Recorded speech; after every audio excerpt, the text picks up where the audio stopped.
Salam damai dan bahagia. Kali ini kita akan menyelami dua sosok yang menjadi sorotan politik nasional, yaitu Anies Baswedan dan Deddy Mulyadi. Keduanya sama-sama cerdas, punya latar belakang kuat dan dikenal publik luas. Tapi mereka berbeda jauh dalam cara memimpin. Dalam video ini kita akan membandingkan dua tipe kepemimpinan ini melalui data, teori, dan contoh konkret. Siapa Anies Baswedan? Anies adalah doktor ilmu politik dari Northern Illinois University. Pernah menjadi rektor, menteri pendidikan, dan gubernur DKI Jakarta. Karirnya dimulai dari dunia akademik dan dikenal luas sebagai pemimpin yang mengedepankan logika ilmiah, data, dan riset dalam merumuskan kebijakan. Dalam banyak pidatonya, ia menyatakan bahwa ilmu pengetahuan harus menjadi kompas utama dalam membuat keputusan politik. Kemudian siapa Deddy Mulyadi? Deddy adalah politisi yang meniti karir dari bawah. Ia dikenal sebagai mantan Bupati Purwakarta 2 periode dan kini menjadi tokoh kuat di Jawa Barat. Deddy bukan sekedar politisi, ia adalah praktisi lapangan. Ia dikenal turun langsung menyapa rakyat, membangun kampung, dan menghadirkan budaya Sunda ke dalam kebijakan. Bagaimana dengan pendekatan kepemimpinan kedua tokoh ini? Anies mendasarkan kebijakannya pada riset, perencanaan matang, dan partisipasi warga. Contohnya adalah program Jaklingko dan integrasi transportasi publik. Sementara Deddy memilih pendekatan langsung, ia menyelesaikan masalah di tempat. Gaya kepemimpinannya khas, cepat, praktis, dan berani mengambil keputusan tanpa bertele-tele.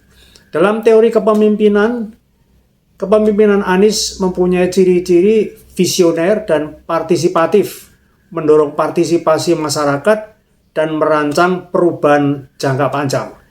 Situational leadership, menyesuaikan gaya kepemimpinan dengan kondisi birokrasi dan masyarakat.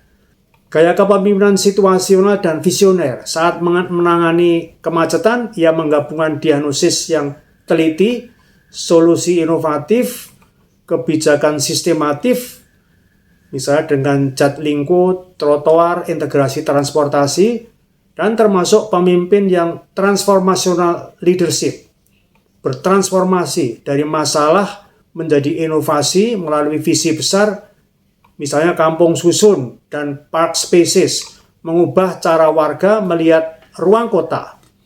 Secara partisipatif mendorong keterlibatan warga dan jajaran dalam merumuskan kebijakan. Kemudian ada keterbukaan dan demokrasi yang deliberatif, menyuarakan pentingnya dialog, musyawarah warga dalam pengambilan keputusan.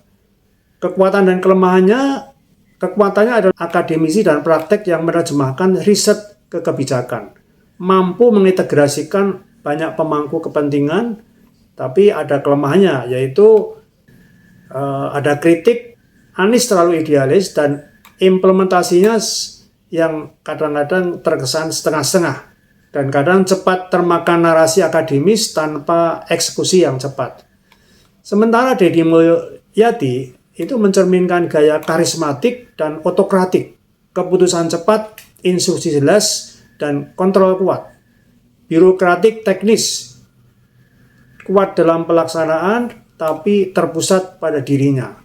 Mengangkat nilai budaya Sunda, gotong royong, hormat, sederhana melalui media digital, menginspirasi dan membangun karakter bersama masyarakat.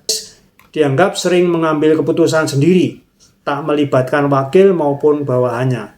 Sebagai Bupati Purwakarta, menerapkan kepemimpinan yang birokratis, menentukan standar, perintah jelas, dan sanksi bila tidak dijalankan. Kekuatannya dekat secara emosional dan kultural dengan masyarakat. Kemudian eksekusi cepat di lapangan, belusuan, responsif, inovatif, ya, menggunakan digital dan juga memanfaatkan budaya lokal. Kelemahannya risiko masuk ke one man show sehingga mengganggu koordinasi birokrasi. Birokrasi bisa jadi pemadam kebakaran akibat kurang komunikasi dengan birokrasi tersebut. Jika dilihat dari implikasinya dalam birokrasi, menurut teori bureaucratic politics, teori ini menjelaskan bahwa dalam pemerintahan, keputusan bukan hasil satu orang, melainkan negosiasi antar aktor birokrasi. Anies sering harus bernegosiasi dengan banyak pihak. Ini membuat prosesnya lambat, tapi sistemik pengaruhnya. Sedangkan Dedi itu kadang memotong jalur birokrasi dan mengambil keputusan sendiri. Ini membuat eksekusi cepat, tapi berisiko jangka panjang. Pada program Anies, misalnya pada proyek MRT dan trotoar Sudirman Tamrin, perencanaannya matang, melibatkan banyak pihak, hasilnya berkelas dunia, tapi butuh waktu lama. Sedangkan program Dedi Mulyadi, itu misalnya penataan kampung adat dan belusuannya, cepat, langsung dirasakan rakyat, dan membangun kedekatan, tapi sering tanpa sistem dokumentasi dan bagaimana dengan keberlanjutannya. Jadi kepemimpinan itu bukan hanya soal gelar atau karisma. Yang dibutuhkan Indonesia adalah pemimpin yang mampu memadukan visi jangka panjang, keterampilan teknis, dan kepekaan sosial. Anies kuat dalam struktur dan narasi, Dedi unggul dalam eksekusi dan sentuhan personal. Masing-masing punya kekuatan dan kelemahan. Dalam demokrasi, tugas kita bukan hanya memilih yang kita suka, tapi memahami siapa yang paling tepat untuk tantangan zaman.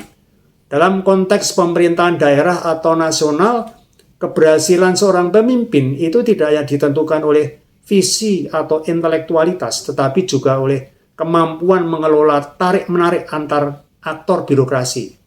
Anies berusaha menyelaraskan birokrasi dengan desain yang sistemik, menyeluruh. Tantangannya, birokrasi tidak selalu siap atau sejalan. Dedi cenderung mengambil alih peran aktor-aktor birokrasi yang membuat implementasi lebih cepat, tapi mengorbankan proses check and balance internal. Bagaimana relevansinya dengan politik di Indonesia? Dalam konteks pilkada atau pilpres, pemahaman akan teori ini penting. Pemimpin yang visioner, tapi tanpa dukungan birokrasi yang sulit, akan sulit sukses juga. Pemimpin praktis, tapi tanpa sistem dan partisipasi birokrasi, berisiko tidak berkelanjutan nanti. Dengan kata lain, kepemimpinan hebat tidak cukup tanpa penguasaan terhadap dinamika dan politik birokrasi. Kita lihat saja bagaimana kedua tokoh ini apakah akan terus bertahan menjadi favorit untuk memimpin Indonesia di masa depan.